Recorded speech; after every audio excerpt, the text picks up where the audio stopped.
자, 우리가 제비를 뽑아 이 재앙이 누구로 인하여 우리에게 임하였나 알자 하고 또 제비를 뽑으니 제비가 요나에게 당한지라. 무리가 그에게 이르되 청컨대 이 재앙이 무슨 연고로 우리에게 임하였는가 고하라. 내 생업이 무엇이며 어디서 왔으며 고국이 어디며 어느 민족에 속하였느냐. 그가 대답하되 나는 히브리 사람이요 바다와 육지를 지으시는 하늘의 하나님 여호와를 경외하는 자로라 하고 자기가 여호와의 낯을 피함인 줄을 그들에게 고하였으나 무리가 알고 심히 두려워하여 이르되 네가 어찌하여 이렇게 행하였느냐 하니라. 바다가 점점 흉룡한지라. 무리가 그에게 이르되 우리가 너를 어떻게 하여야 바다가 우리를 위하여 잔잔하겠느냐. 그가 대답하되 나를 들어 바다에 던지라. 그리하면 바다가 너희를 위하여 잔잔하리라. 너희의 이 큰 폭풍을 만난 것이 나의 연고인 줄을 내가 아노라 하니라. 그러나 그 사람들이 힘써 노를 저어 배를 육지에 돌리고자 하다가 바다가 그들을 향하여 점점 더 흉룡함으로 능히 못한지라. 무리가 여호와께 부르짖어 가로되 여호와여 구하고 구하오니 이 사람의 생명 까닭에 우리를 멸망시키지 마옵소서. 무죄한 피를 우리에게 돌리지 마옵소서. 주 여호와께서 주의 뜻대로 행하심이니이다 하고 요나를 들어 바다에 던짐에 바다에 뛰노는 것이 곧 그친지라. 그 사람들이 여호와를 크게 두려워하여 여호와께 제물을 드리고 서원을 하였더라. 여호와께서 이미 큰 물고기를 예비하사 요나를 삼키게 하셨으므로 요나가 3일 3야를 물고기 배에 있으니라. 아멘. 나의 연고인 줄 아노라. 나의 연고인 줄 아니라. 사람들은 허물과 죄로 뒤덮인 삶을 살아가면서 여러 가지 과오를 범하게 되고 그럴 경우에 그의 삶의 자리에는 많은 문제와 어려움이 발생을 하고 다양한 피해들이 속출하게 마련인데 이런 경우에 문제나 과오를 보상하고 그로 인한 피해를 최소화하려면 그 문제에 대하여 책임지는 사람이 나와야 되겠습니다. 그 책임을 누가 져야 하느냐? 그는 다름이 아닌 그 문제를 저지른 원인자가 책임을 져야 됩니다. 그런데 그걸 이제 책임을 지려고 하면 손해가 엄청나게 나고 피해와 엄청난 희생을 감수해야 되기 때문에 그게 두려워서 가능하면 그 문제에 대해서 변명을 하고 핑계를 늘어놓습니다. 심지어는 책임을 다른 사람에게 덮어 씌워버리기도 합니다. 그러나 그런 사람들은 결국 거기에 대한 그 어려움이 더 가중되고 문책 해결이 되지 않게 됩니다. 무책임한 자, 무가치한 자로 그런 사람들은 결국 그 어려움에 스스로 감겨들게 되고 마는 것입니다. 그럴 때 솔직하게 이게 내 책임입니다. 원인이 나한테 있습니다. 하고 책임을 짊어지는 그 용기가 참 굉장히 필요합니다. 그런 사람 참 찾아보기가 힘들죠. 그죠? 오늘 본문에 보니까 요나가 나의 연구인 줄 내가 압니다. 처음에 그 사람들이 제비를 뽑아보자 분명히 이게 이제 신이 노여워서 하는 것이니까 누구한테 우리 중에 누가 신을 노여웠겠는가 한번 찾아보자. 제비를 뽑는데 요나가 딱 뽑혀버린단 말이죠. 그러니까 요나가 사실은 그때 이실직고를 했어요. 나는 어느 민족이냐? 어디서 왔느냐? 왜 이런 일이 생겼느냐? 나는 참 히브리 민족이고 하늘과 땅을 바다를 지으신 하나님을 믿는 사람인데 내가 하나님의 이 니느웨로 가라는 명령을 어기고 딴 걸음을 가다가 하나님 놓여서 이러니까 내 책임이다. 그래도 그 사람들이 그 소리 듣고 나니까 너무 겁이 나는 거예요. 요나가 믿는 하나님이 그렇게 했다 하니까 요나를 건드리기가 두려워. 예. 이러니까 이러지도 저러지도 못하고 있는데 풍랑은 더 심해져 가니까 그 사람들이 그만 쩔쩔 맵니다. 예. 그때 요나가 이 풍랑이 나의 연고인 줄 내가 안다. 여기 이제 우리말로 내 탓이다. 내 탓이니까 나를 풍랑에 던지면 바다가 금방 거짓말처럼 잔잔해질 거니까 염려하지 말고 나를 풍랑에 던져라. 예, 요나가 이걸 이제 말을 합니다. 예, 이 요나의 앞에 하나님의 명령을 거역하고 딴 길을 걷던 요나의 잘못은 우리가 뭐 배울 것은 못 되고 뒤늦게나마 사실을 인정을 하고 예, 변명을 늘어놓지 말고 여기에서 솔직하게 내 연고인 줄 내가 안다. 이 원인 제공이 내게 있다. 하나님이 나 때문에 지금 노여워서 이렇게 하는데 이러니까 나를 물에 던지라. 이것이 우리가 요나서를 통해서 배워야 될 교훈입니다. 이게 이제 인격자의 용기입니다. 변명을 넣어놓고 거짓말을 대고 핑계를 대고 이거는 정말로 참 우리가 내남없이 이런 행동은 못난 짓이고 솔직히 시인을 하는 그게 내 탓에 내 때문에 당신들까지 이렇게 고생을 하고 있으니까 참 대단히 미안하다. 이게 내 책임이다. 책임을 지고 나서는 사람이 있어야 된다는 거예요. 예. 그게 이제 물론 쉽지는 않습니다만은 우리 예수 믿는 사람들은 성경을 통해서 우리가 이 살아가는 방법을 성경이 우리가 어떻게 살아야 될 방법을 알려준 게 성경입니다. 관계를 알려준 게 성경이잖아요. 신인관계, 인인관계, 삶의 법칙, 삶의 그 처신은 이래 해라. 우리가 처신을 잘하면 여간한 문제도 다 해결이 됩니다. 제일 좋은 처신 방법이 우리 성도들은 꼭 알아놔야 될 것이 정직입니다. 말 꾸며대가지고 탄론하지 말고 정직한 그게 제일 좋은 처신입니다. 정직하면 하나님이 긍휼히 여깁니다. 사람들도 아주 솔직하면 사람들도 좀 달리 생각을 합니다. 정직해야 되고 그 다음에 좋은 우리 꼭 잊지 말아야 될 처신이 겸손해야 됩니다. 겸손과 정직을 우리가 놓치면 안 돼요. 겸손한 거는 미워하지 못해. 사람이 진짜 겸손한 채 하는 그거는 가식이고 아주 그거는 못된 짓이지만은 진짜로 우리가 연약함을 알고 부족함을 알고 그 무지함을 알고 참 허물 많고 죄 많은 인간이라는 걸 알고 겸허하면 그만 사람들이 마음을 불쌍히 여깁니다. 도우려고 합니다. 이러니까 우리가 어떤 그런 겸손을 자꾸 우리가 익혀나가야 되고 정직을 우리가 익혀나가야 돼요. 정직.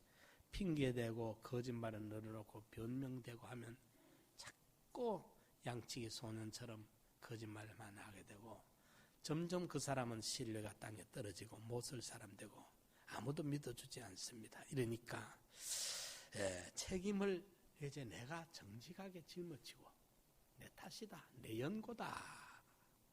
일할 줄 아는 어떤 그 단체든지 어떤 공동체든 신불신자 간에 마찬가지입니다. 예.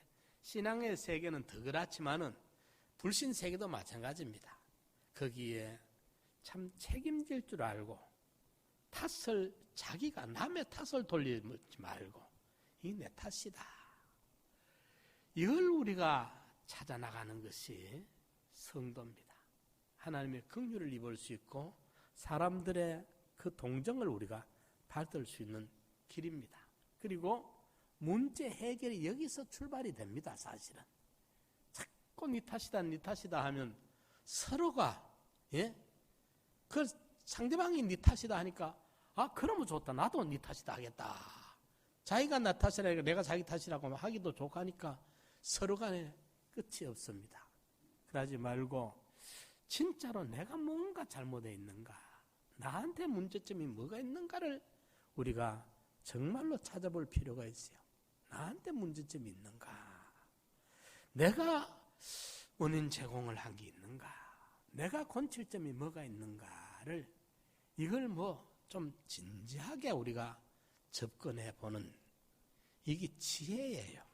지혜. 변명을 해가지고 미꾸라지처럼 싹싹 빠져나가고 그게 좋은 거 알고 그게 사람들이 한두 번 속지 또 낯선 사람이나 속아주지 아는 사람은 안 속습니다. 그렇잖아요. 이러니까 좀 정직하게 그리고 책임질 줄 아는 예수 믿는 사람이 이게 좀 돼야 안 되겠습니까? 그죠? 인격이라는 게 이런 거 아닙니까? 그래서 나의 연고입니다. 내 탓입니다. 할 때 희망이 시작이 돼요. 이게 자기를 살리는 길이에요. 요나가 그 지경까지 가가지고도 하나님이 지금 하나님이 징계로 추적을 하고 있잖아요. 하나님이 요나를 도망가도록 내버려두지 안 하고 지금 하나님이 추적을 하고 있는 거예요. 요나를. 배 밑창에 들어가 잠자고 있는 데까지 깨와가 오도록 숨지를 못해. 하나님이 지금 추적하고 있어. 이런데 어리석게 변명 늘어놓고 핑계 들이대고 사람은 좀 속일 수 있을런지 몰라도 하나님은 속는 분이 아니잖아요. 스스로 속지 말라. 하나님은 만홀히 여김을 받지 아니하시느니라 했기 때문에 하나님을 속이려고 달라들면 그는 정말로 위험한 사람이에요. 이러니까 인정을 하고 책임을 지고 나설 때 그게 자기를 살리는 길이라. 자기 살리는 길. 요나가 그랬기 때문에 저는 그 생각을 해봤어요. 요나가 처음에 니느웨로 가라. 아수르 수도거든요. 아수르는 이스라엘 계속 침략해 오던. 그렇기 때문에 우리나라하고 일본하고 그 국민적 감정이 늘 있잖아요. 축구로 해도 딴 사람들은 몰라도 저놈들은 좀 이겨야 된다. 일본 사람들하고 하면 그 복싱을 해도 일본 저놈들은 이겨야 된다. 그게 우리 민족의 그 정서라. 축구를 해도 일본 사람은 딴 나라 사람한테는 져도 말이죠. 일본한테 치면 안 돼. 더 속상해. 그렇죠. 그것처럼 이래서 이제 우리가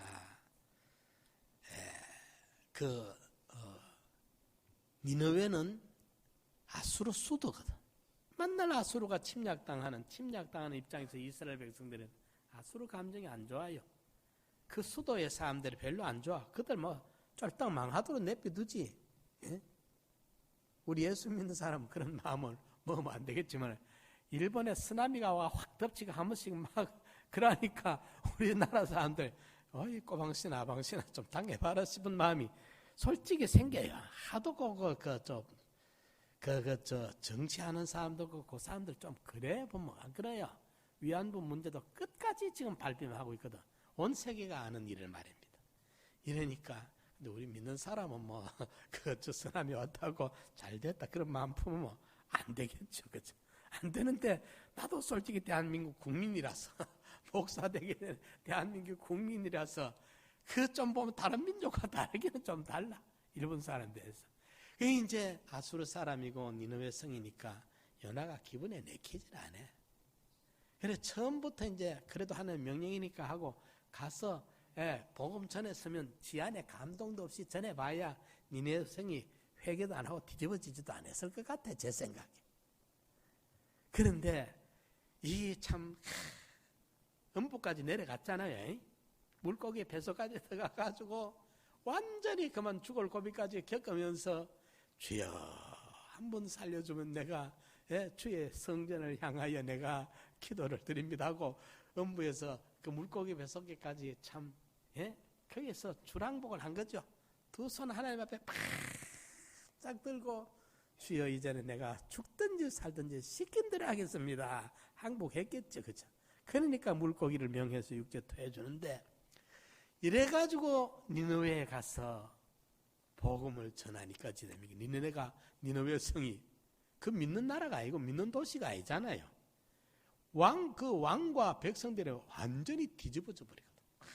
완전히 크게 굵은 베옷을 굵은 제복을 하고 그들이 회개하고 하나님의 진노를 풀고 하는 기적이 일어났던 거란 말이에요. 그러고 보십시오. 그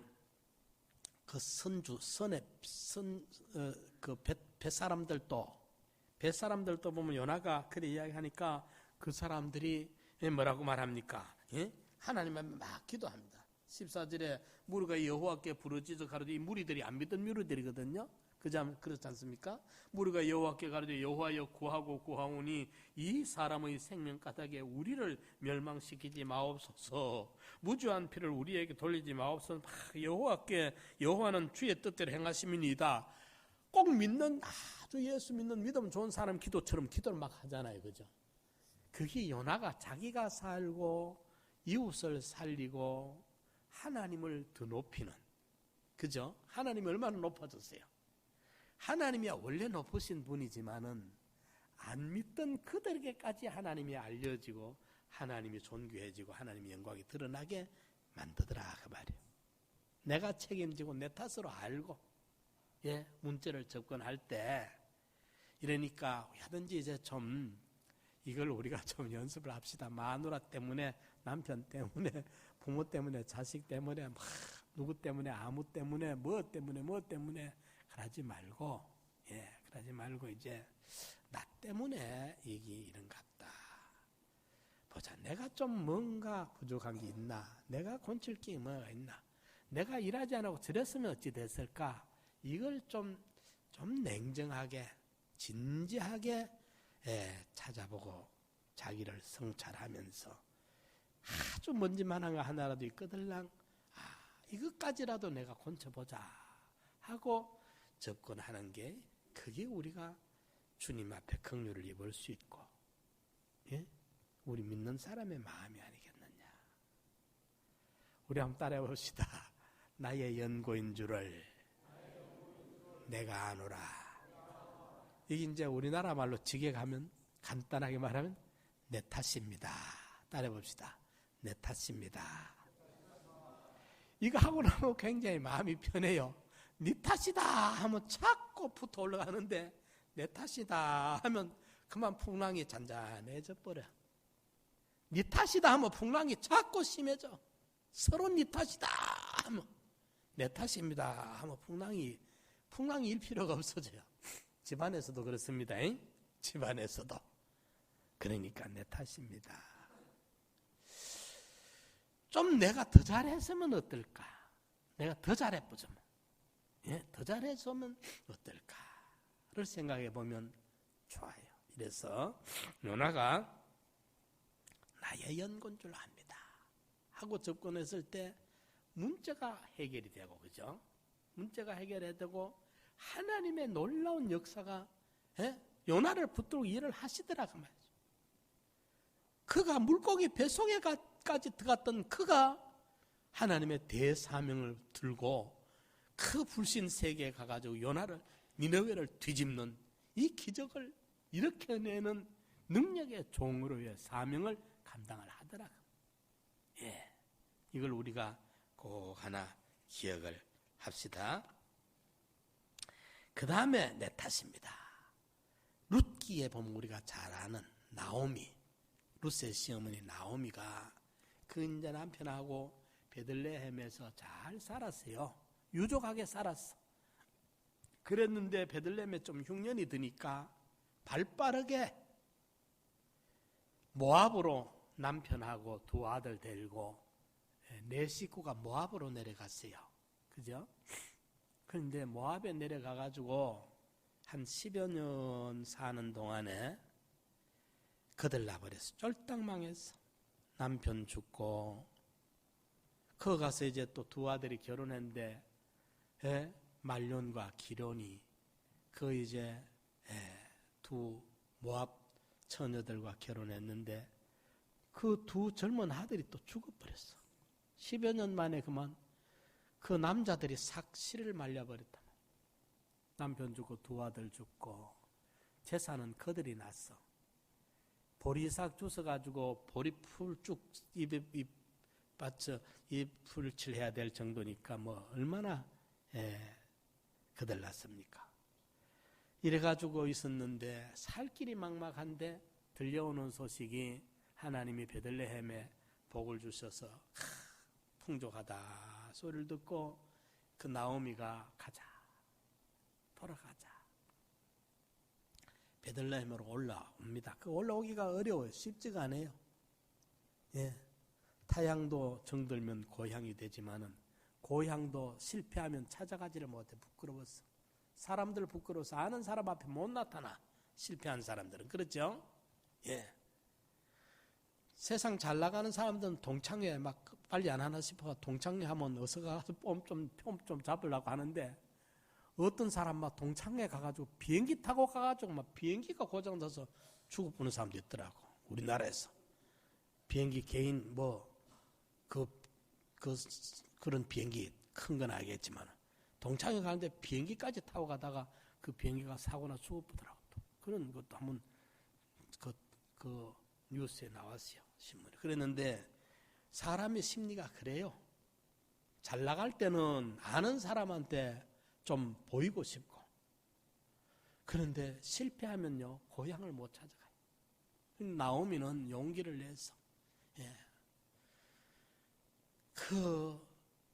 좀 힘들고 어렵다고 떡집 베들레헴 내버리고 이방 모압에 왔다가 쫄딱 망했는데 이게 하나님 뜻이 아니야.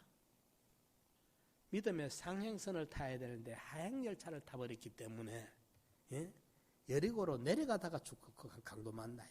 전부가. 이러니까 탕자가 돼지우리에서 줄여 죽을 만큼 됐을 때 그때 아버지 집을 동경을 하네요. 우리 아버지 집에는 품꾼도 먹고 사는 걸 걱정 없는데 내가 왜 이 카드가 이 꼴이 됐나. 이제라도 돌아가자. 가서 내가 아버지께 이렇게 말하리라. 아버지요, 하늘과 아버지께 죄를 얻어 사오니 내가 이제는 아버지 아들의 일컬음을 감당치 못하게 사오니 품꾼의 하늘로 여겨 주소서 하리라 하고 그런 각오와 결심을 하고 얼마나 절박했으면 그런 결심으로 아들이라는 내가 부름을 받지 못한다. 아들이라는 일컬음을 칭호를 받을 수 없으니 품꾼의 하나로 여겨달라고 아버지한테 가서 그래도 좀 긍휼을 베풀어 달라고 해보자. 그런 각오와 결심으로 올라오는 것처럼 나오미가 이제 올라와요. 가자. 돌아오는 거야.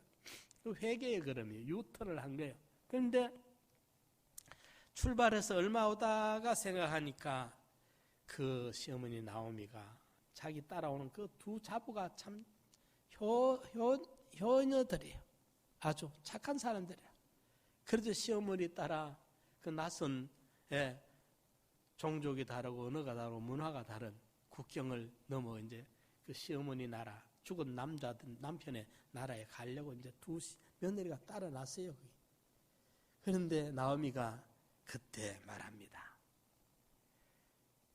나오미 1장 13절에 보면 여호와께서 나를 치셨으므로 여호와가 나를 치셨다. 전능자가 나를 괴롭게 하시고 하나님 여호와가 나를 치셨다. 왜?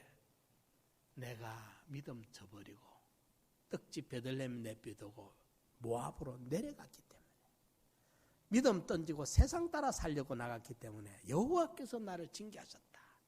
원인이 나한테 있는데 여호와께서 나를 치셨는데 너희들 젊은 자부들이 고생하는 거 보니까 내 마음이 면도 칼로 심장을 오려내는 것 같다.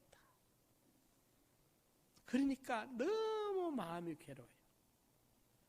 나 때문에 너희까지 생고생하는 것이 보니까 젊은 너희들이 무슨 죄가 있다고 나 때문에 너희가 이렇게 생고생하나. 내가 마음이 너무 아프다. 그러니 이제라도 너희라도 벗어나거라. 이 징계는 내 혼자 당해 마땅하고 너희까지 끼워가 당할 게 뭐였노. 너희라도 벗어나라. 예, 우리나라는 어쩝니까? 우리나라 옛날에 며느리, 젊은 며느리 한 20살, 21살짜리 그 어린 나이에 시집 오면 시아버지 고혈압에 쓰러지면 말입니다. 화장실에 가서 하다가만 혈압 툭 터지면 그게 주당 만났다 그러거든. 고혈압인 줄 모르고 병원인 모르고. 그래 이제 복 없는 그 며느리가 저기 복 없는 게 집에 들어와가지고 시아버지 잡아먹었다 이러잖아요. 그죠? 그 22살짜리 그 무슨 철이 있습니까? 그게 무슨 죄가 있습니까? 그런데 집안에 무슨 재앙을 그 어린 며느리들한테 다듬어 씌우잖아요. 옛날에 만만한 게 며느리잖아. 시어머니도 그러고 그래가지고 이 여자가 그러면서 여자를 합니까? 그러면 니언 붙여가지고 하면서 시아버지 잡아먹고 남편 잡아먹고 다 잡아먹었다면서 오만 때만 그 원인을 다 덮어 씌우잖아. 니 탓이다. 그러면 전부 새로 들어온. 그래 이제 좀 잘 되면 복덩이가 굴러들어서 됐다 그러고 잘못되면 전부 덮어 씌우고 이러니까 참 죽을 지경이죠. 근데 나오면은 보니까 그게 아니에요. 여호와께서 나를 쳤다. 그 말은 내가 재앙의 원인자다. 하나님의 징계를 내가 끌어온 원인자다. 그런데 나 때문에 너희들 고생한 게 너무 마음이 아프니까 너희라도 벗어나라. 이건 내가 짊어가 지고 할 짐이다. 여러분 보십시오. 남편을 앞서 보낸 여인, 거기다가 두 아들마저 잃어버린 이 여인의 가슴, 재산은 다 날아가고 거지가 되어버린, 그리고 나이는 늙고 힘은 없는 이 여인에게 얼마나 초라하고 기막힌 그런 고백입니까? 여호와께서 나를 치셨다. 내 연고다. 내 탓이다. 나오미는 문제의 핵심을 직시한 거예요. 바로 찾아 들어간 겁니다.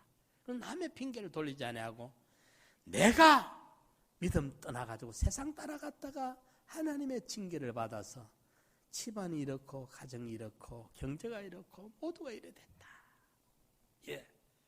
그렇게 찾아 들어간 거예요. 그때 문제가 해결되기 시작하는 겁니다. 여러분.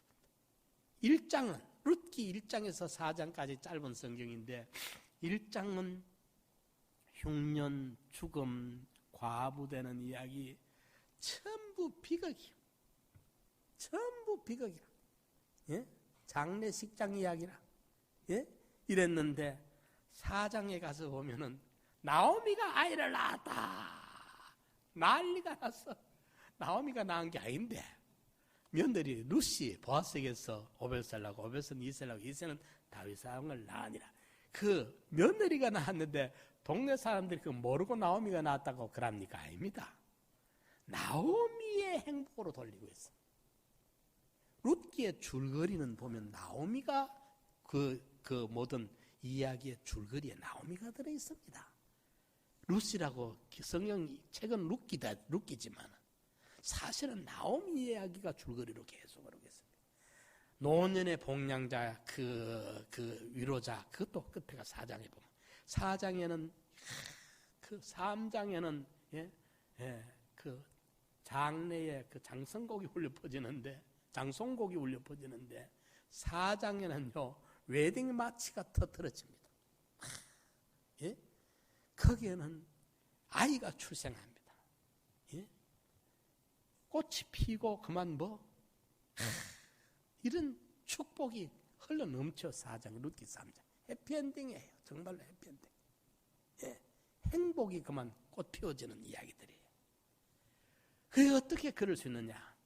요나가 말입니다. 요나가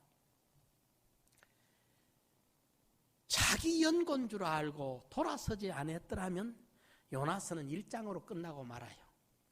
물고기 뱃속에 들어가서 장사 치고 말아.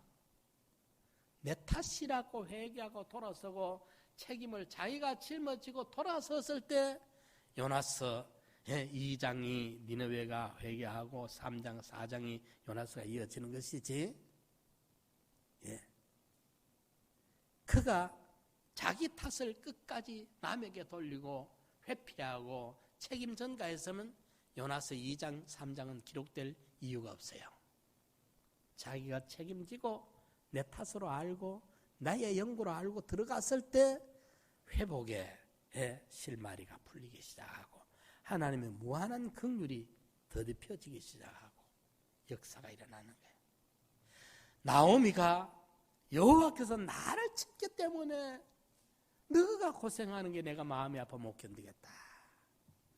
성경을 읽어봐야 여러분들이 인정을 하실란가. 룻기 1장 13절 한번 볼까요? 너희가 어찌 그것을 인하여 그들의 자라기를 기다리겠느냐? 어찌 그것을 인하여 남편 두기를 멈추겠느냐? 내 딸들아, 그렇지 아니하니라. 여호와의 손이 나를 치셨으므로 나는 너희로 인하여 더욱 마음이 아프도다. 그 말입니다. 울면서 슬피 울면서. 예? 여호와의 손이 나를 치셨다. 그렇기 때문에 나는 너희 때문에 마음이 더 아프다. 죄는 내가 지었는데 너까지 이 고생에 사잡혀 같이 고생하는 거 보니까 내가 너무 마음이 아프니까 너라도 좀 벗어나라. 이 고생 내가 혼자 감당하면 된다. 이러면서 참 나오미가 받아들이니까 하나님의 긍휼이 입혀지기 시작하는 거예요. 하나님의 긍휼이. 보면 놀랄만한 회복의 스토리가 전개가 되는 거예요. 보면. 이러니까 그 1장의 나오미의 그 파국이 말입니다. 기가 막힌 그 여인으로서 더 이상 말할 게 없어. 그 좋았던 남편 죽었죠. 그 등실했던 두 아들 죽었죠. 재산 알거지 돼버렸죠. 뭐 어쩔 깁니까?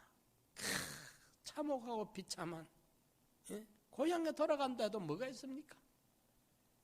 올라가자마자 루시 팔 걷어치고 보리삭주소로 나갔잖아요. 진짜 거지가 됐거든.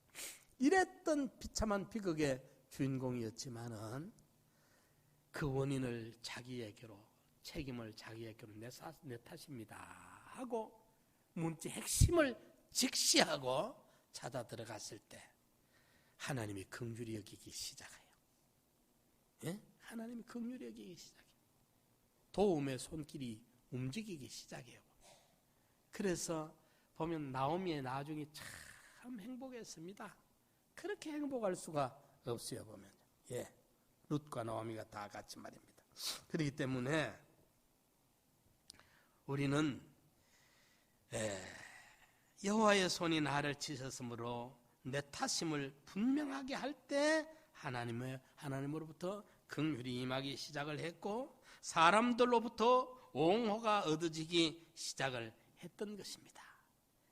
내 탓이라는 말에는 잘못을 회개하는 출발점이 되겠습니다. 그리고 책임을 지겠다는 선언이 됩니다. 내가 잘못했다 말하는 그 순간 잘못의 손해보상을 내가 해야 되거든요. 그렇잖아요. 책임을 내가 져야 되거든요. 그러니까 사람들은 그거 안 지려고 손해배상을 안 하려고 책임을 안 지려고 끝까지 잡아떼는 거예요. 끝까지. 이런데 잘못이다 하는 그 순간에 책임을 질 걸 내가 다 져야 되고 손해 그거 했으면 내가 배상을 다 해야 되고 하니까 심지어 요나는 물에 던져야 되고 그렇잖아요.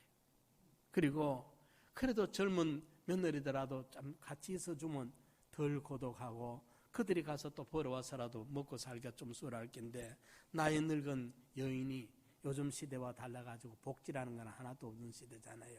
예? 복지라는 사회적인 어떤 보장이 전혀 없잖아요. 그리고 그 나오미의 나이로는 어디 가서 무엇을 할 힘도 없는 늙어버린 몸은 늙었고, 예? 아무것도 가진 건 없고 이랬는데, 예. 그런데도 문제 핵심을 파고 들어가서 자기가 책임지고 나설 때에 하나님으로부터 돕는 긍휼이 임하거든. 예. 이래서 나오미가 참 4장에 가서 보면 정말 행복한 여인이 됐어요. 예? 그 룻기 4장을 가서 보면은 4장 15절 이는 네 생명의 회복자며 네 노년의 복량자라 곧 너를 사랑하며 7 아들보다 귀한 자부가 낳은 자로다. 나오미가 아기를 취하여 품에 품고 그 양육자가 됐다 그랬어요. 예? 그 앞에는 나오미가 아이를 낳았다 말도 했었어요.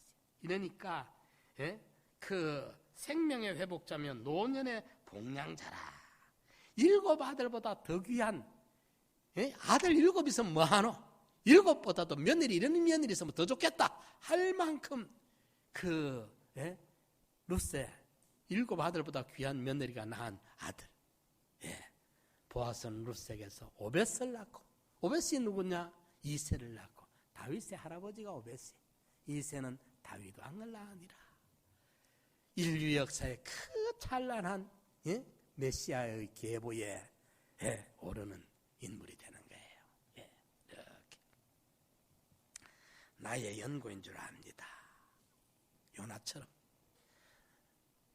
여호와께서 나를 치셨기 때문에 이렇다. 내 탓이다. 나오미처럼. 또 한 군데 보면 느헤미야서에 보면 말입니다. 느헤미야 바벨론 포로 시기에 있던 일인데 그때 이제 느헤미야가 포로 귀한 시기에 포로 바벨론으로 끌려가서 포로 생활을 70년 합니다.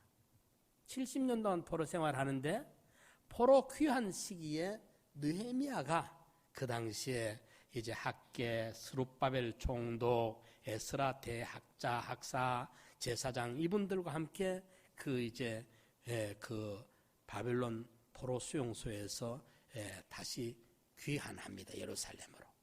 그때 느헤미야는 그 바벨론의 왕의 최측근, 왕이 늘 식사할 때 같이 상에서 식사를 같이 하는 사람입니다. 그러면서 정치의 모든 정담을 서로 주고받고 나눌 만큼 그 황후가 느헤미야 얼굴을 보고 경이 왜 그렇게 얼굴에 요즘 안 좋으냐 물을 만큼 그만큼 가까이 가족처럼 여겨줄 만큼 최측근입니다. 청와대로 말하면 경호실장 정도 되는 자리입니다. 경호실 왕의 생명을 직접 보호하고 책임지는 최측근. 술 맡은 관원장이라는 그 술 맡은 관원장이 술 창고 지키는 사람이 아니고 왕의 음식을 시험합니다. 언제든지 먼저. 이분이 먼저 먹고 그 다음에 왕이 먹습니다. 그때는 독살 암살이 많으니. 그런데 그거는 궁녀들이 해도 얼마든지 할 수 있잖아요. 그래서 그 궁녀들이 하지 않고 왕과 같은 대화가 될 만한 사람. 왕의 그 어중일에 이야기해서 민심도 전달되고 할 수 있는 만한 그런 그 정도의 인물이라야 그 술 맡은 관원장이 돼요. 실세 중에 실세, 장관 중에도 최고 실세, 권력의 최접근을 가지고 있는 사람이 술 맡은 관원장인데 느헤미야가 그 직분을 감당하고 있었어요. 그랬는데 포로 귀한 시기에 그 장관 노릇을 했을 정도면 뭐 50대 뭐 40대나 40대는 안 될 게고 50대나 한 60대 초반 이쯤 나이가 되려면 그때 처음에 포로로 끌려올 때 70년 전이니까 이미 이때는 그 나라의 중책을 감당할 공무원 될 정도니까 90이나 100세 되면 못할 거 아닙니까? 그러니까 무슨 말이냐면 느헤미야는 포로 2세라 그 말입니다. 끌려온 사람이 아니고 끌려온 포로 부모 중에서 끌려와가 태어난 사람이라 이 말입니다.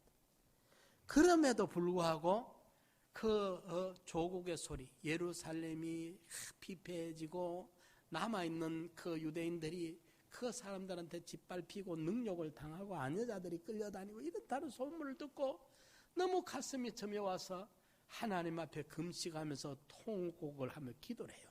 느헤미야 1장에 보면. 그러면서 느헤미야가 하는 말이 하나님 앞에 하나님이여 나와 내 아비 집이 범죄하였나이다. 자기는 그때 하나님이 노여워해서 바빌론으로 이스라엘을 포로로 끌고 가게 할 때는 태어나지도 않았던 사람이라 이랬는데 하나님 앞에 느헤미야가 뭐라고 기도하느냐 하면 하나님 나와 내 아비 집이 범죄하였나이다. 내 탓입니다. 내 죄값입니다. 하고 느헤미야가 그 민족의 비극을 자기 책임으로 떠안고 하나님 앞에 무릎을 꿇은 거예요. 금식을 하는 거예요. 뻔히 알잖아요. 그렇다고 느헤미야가 무슨 거짓말 하는 거 아니잖아요. 책임을 자기가 지는 거예요. 그러니까 하나님이 어쩌겠어요? 외면을 못하지. 예?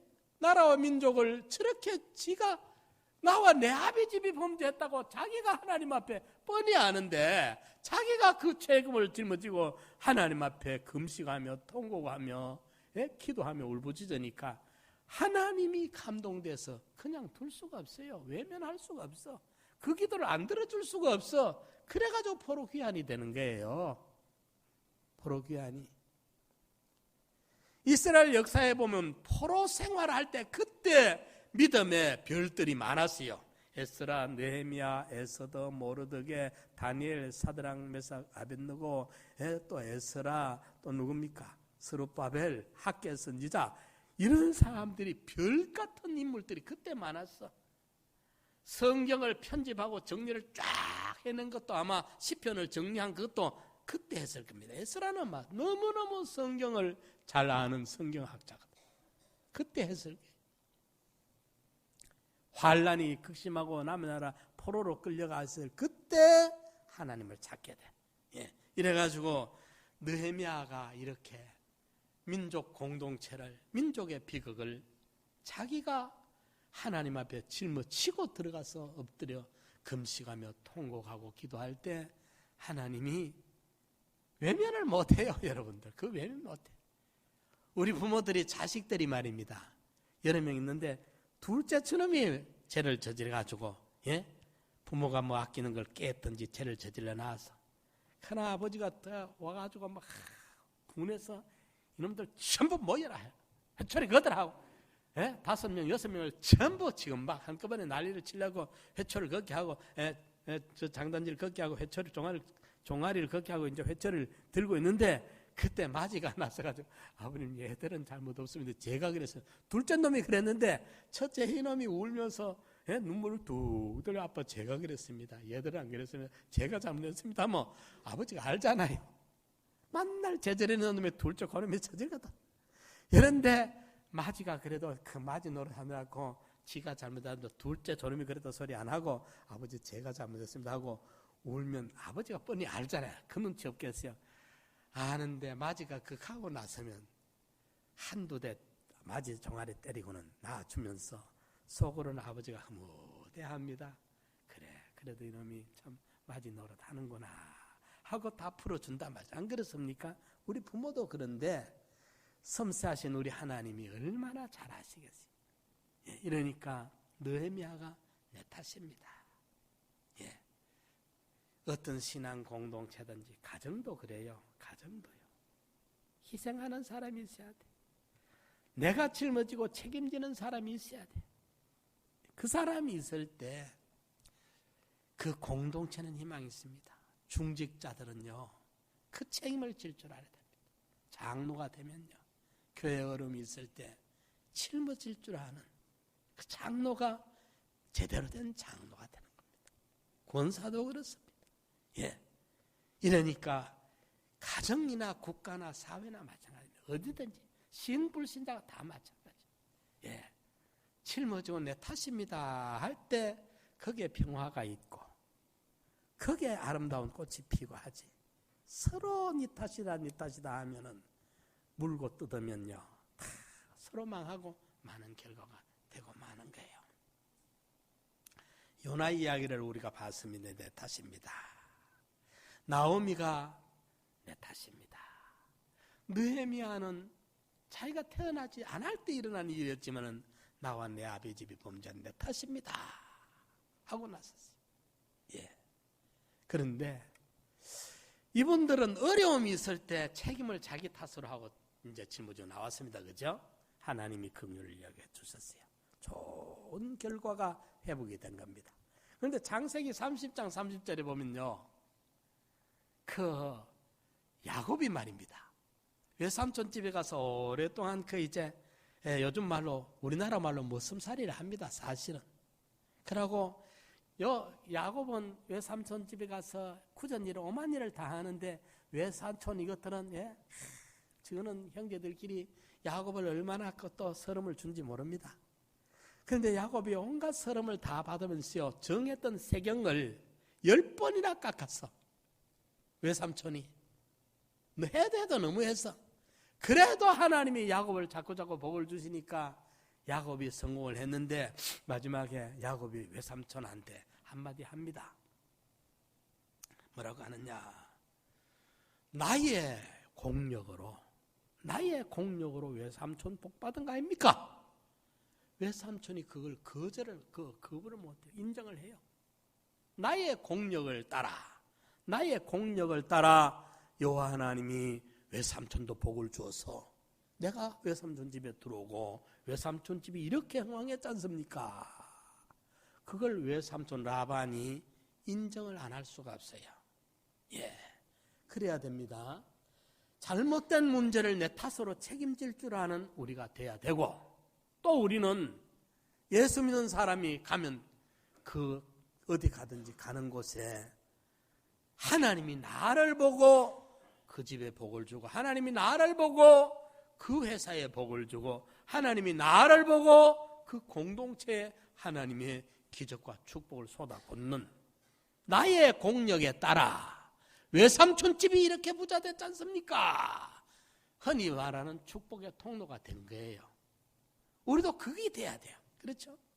나의 공력 때문에 외삼촌이 잘한 게 아니라 나의 공력 때문에 내 탓, 나쁜 탓이 아니고 나의 좋은 영향력 때문에, 선한 영향력 때문에 이 공동체가 이렇게 축복을 받았다 이 말입니다. 그렇지 않습니까? 나의 공력을 따라. 창세기 30장 한번 읽어볼까요?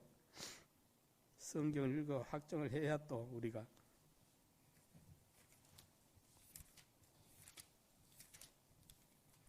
(30장)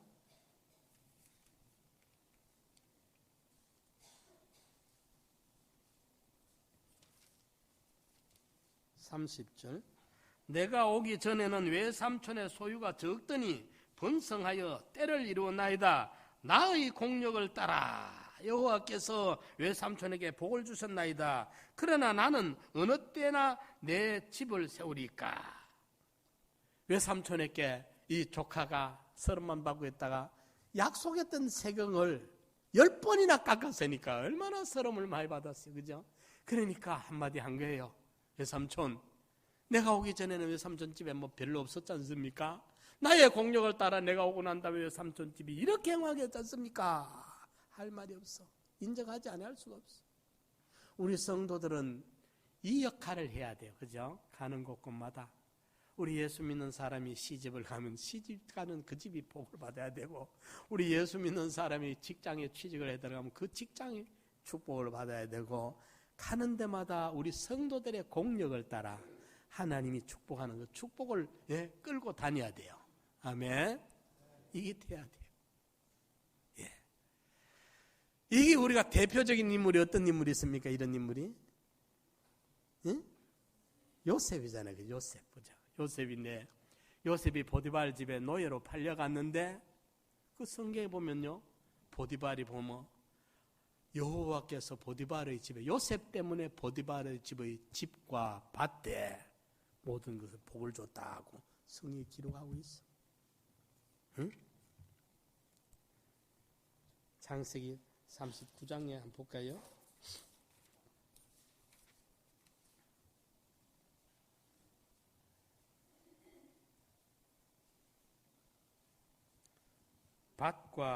밭에 줬다는 게 몇 절이 있어요?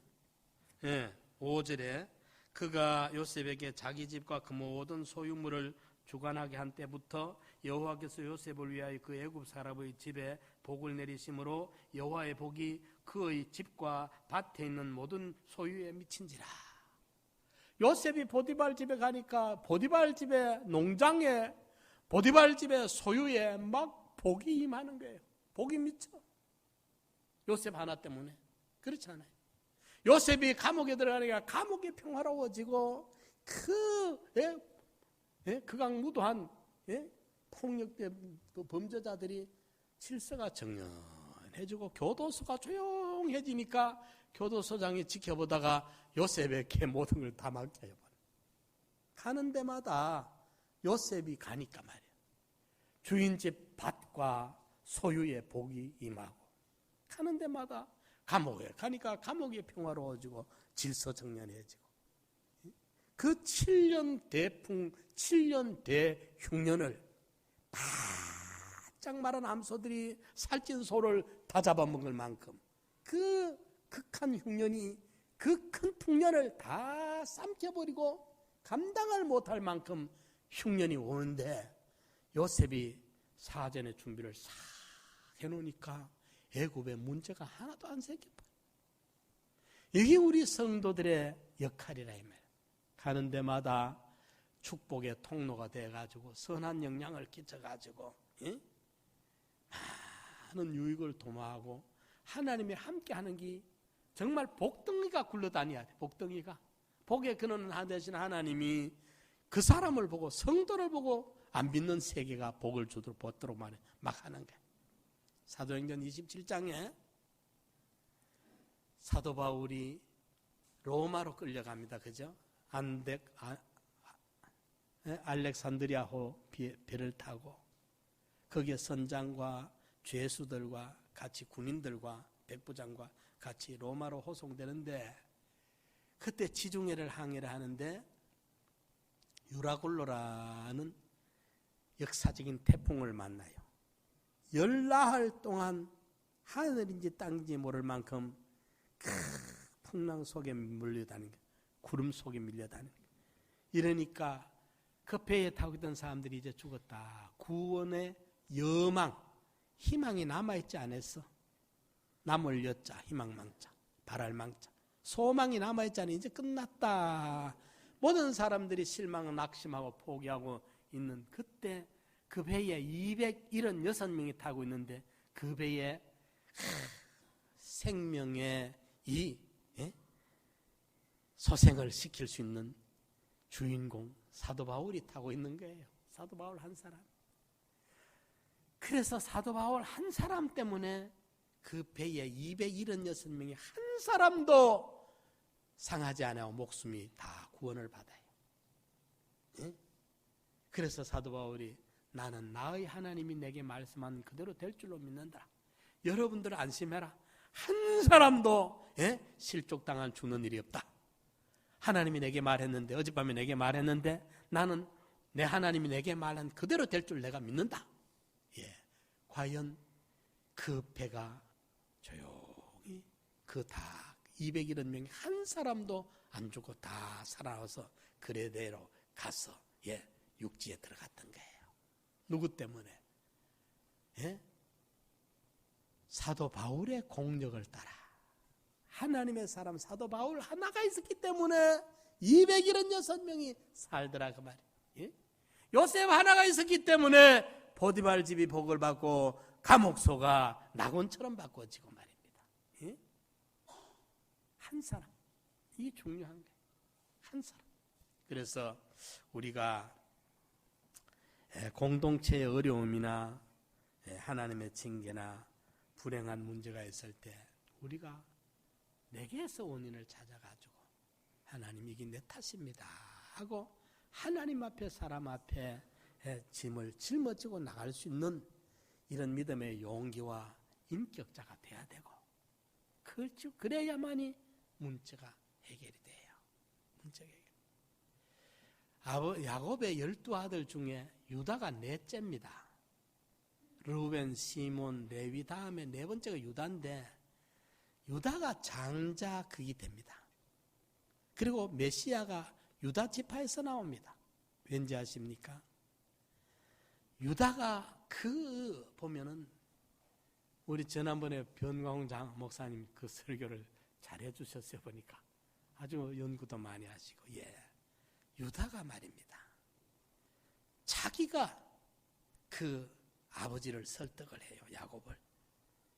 르우벤은 설득을 실패해서 유다가 설득을 하는데, 그 아버지 야곱이 유다 말을 거절할 수가 없어. 자기 아들 둘을 내다가 잠보로 잡혀요. 실질적으로 그 할아버지와 손자 사이에도, 아버지와 부자 관계에도 말이에요. 그러고 만약에 이 아이를 내가 데려가서 못 데려가면 내가 목숨을 내놓겠다 하면서 아버지에게 이 공동체, 우리 그 가족이 그때만 해도 그 직계 가족이 70명이에요. 야곱의 직계만 종들 나놓고 말이에요. 이런데 이 70명의 운명을 짊어지고 유다가 아버지 앞에 구체적으로 실질적으로 책임을 지면서 희생적으로 아버지를 설득을 하니까 야곱이 데리고 가거라. 첫째 르우벤에게 허락 안 하던 그 야곱이 넷째 유다에게 설득을 당해. 그러면서 이러면 이르리로다, 베냐민을 데리고 가라. 요셉을 잃어버리고 호상당한, 범에 물려간 줄, 짐승에 물려간 줄 알고 마음이 아파 그 사랑하는 라헬이라는 여인, 다른 레아도 있고 뭐 실바도 있었겠지만은, 비라도 있었지만 그 여인들은 그냥 잠을 잤어. 사랑 안 했어. 야곱은요, 오로지 라헬 한 사람을 일평생 사랑한 그 사람이에요. 그런데 그 라헬 몸에서 늦게 태어난 게 요셉과 베냐민인데, 베냐민 낳다가 이제 또 라헬이 죽어버려. 이러니까 요셉은 잡혀갔고 죽은 줄 알고 있고, 남은 베냐민 하나 남았는데 그걸 데리고 가려 하니까 안 된다 했는데, 유다가 헌신적이고 희생적으로 접근하니까, 책임을 지고 접근하니까 야곱이 데리고 가거라. 넷째 아들 유다에게 허락을 해. 그러면서 좋다, 이러면 이래도 좋다, 이러면 이러리로다, 데리고 가라, 이랬지 않습니까? 그런데요, 실제로 가서 이제 딱 요셉이 계책을 세워가지고 다 이제 양식자로 가지고 돌려 기분 좋게 휘파람 불면서 막 됐다 싶어가지고 시몬도 이제 구루헤라 떡을 찾아내가지고 오는데 요셉이 딱 잡아 그 베냐민이 딱 걸리게 됐더라. 요셉이 그렇게 꾀를 써놨잖아, 그죠? 베냐민 자루에 거기 딱 나오니까 이제 베냐민 끌고 가겠다 하니까, 그때 유다가 사정 이야기를 해요. 얘가 그래 되면 우리 집에 두고 오신 우리 아버지 백발이 그냥 자연 목숨 그대로 못 죽는다. 그 꼴을 우리가 어찌 보느냐. 원컨대 내가 남아서 당신의 종노릇을 할 테니까 얘는 보내주십시오. 자기가 노예로 남겠대요. 그 당시에 노예라는 거는요, 상상을 못합니다. 우리는 노예는 신발 못 씻습니다. 지난번에 신발 이야기했는데, 신을 벗으라 했는데, 노예는 신 자체가 없습니다. 사람이 아닙니다, 이거. 이런데 내가 노예로 남을 테니까 보내주십시오. 그때 요셉이 대성방성 통곡을 해버립니다. 눈물이 왈칵, 더 못 참고 눈물이 터져 나온 거예요. 그러니까 유다가 그런 희생이 있었기 때문에 유다가 장자가 되고, 유다 지파에서 메시아가 돼요. 아브라함은 이삭을, 이삭은 야곱을 낳고, 야곱은 유다와 그 형제를 낳고, 유다는 베레스와 헤솔을 낳고, 베레스는 헤솔을 낳고, 헤솔은 라함을 낳고, 이렇게 쭉 가는 거예요. 자, 오늘 우리 이걸 잘 기억해서 듣고 잊어버리지 말고 꼭 우리가 한번 이래 살아봅시다. 이래 살아보는 게 성도예요. 내 탓을 자꾸 찾아보면은 살 길이 생기고 하나님의 긍휼이 여기 따라오고 은혜가 임하고요, 축복이 임하고 문이 열려요. 길이 열려. 우리 다 같이 한번 통성으로 기도드립시다. 주여, 나의 연곤줄 내가 압니다. 여호와의 손이 나를 치셨기 때문에 내가 너희들이 고생하는 것이 너무 마음이 아프다. 나를 치셨다. 하나님이여, 나와 내 아비 집이 범죄하였나이다. 느헤미야가 민족의 비극을 가슴에 움켜쥐고 울부짖어 기도했습니다. 야곱이 나의 공력을 따라 요셉이 가는 곳마다 주인집이 밭과 소유의 복을 받았습니다. 사도 바울이 가는 곳에 276명의 생명이 손해를 입지를 않았습니다.